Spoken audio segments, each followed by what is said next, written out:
Sementara itu, perayaan Hari Ulang Tahun Seketrune di Kabupaten Badung yang sebelumnya mendapatkan suntikan dana kini tak lagi memperolehnya. Pasalnya, dana itu dialihkan ke dana penanganan COVID-19.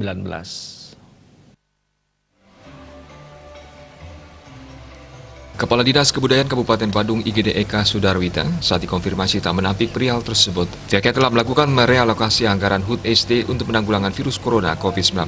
Pihaknya sudah memberikan surat himbauan agar para seketurunan di Kabupaten Badung kini tidak melaksanakan perayaan HUT di tengah wabah virus corona COVID-19 yang kini sudah mewabah yang dilayangkan tertanggal 8 April 2020. Surat dengan nomor 454/1891/Disbud yang ditujukan kepada Mendes Adat se-Kabupaten Badung. Pada intinya mengimbau untuk meniadakan perayaan HUT dan segala kegiatan keramaian lainnya yang bertentangan dengan usaha pencegahan perkembangan penyebaran COVID-19. Secara otomatis anggaran yang dialokasikan untuk perayaan HUT Seketrune di Badung stop sementara.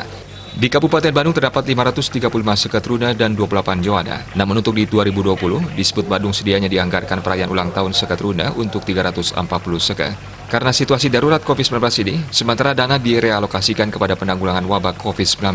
Semua itu sesuai petunjuk Bupati, kegiatan difokuskan pada penanggulangan wabah COVID-19. Jadi istilahnya realokasi anggaran atau dana dan refocusing kegiatan sesuai arahan Presiden melalui Mendagri dan Menteri Desa dan PDTT. Ditambahkan masing-masing seketruna yang merayakan ulang tahun sebelumnya dianggarkan 24 juta rupiah, sehingga totalnya kini ada sebanyak 8 miliar rupiah lebih anggaran dialokasikan. Parwata Bali Pos melapor.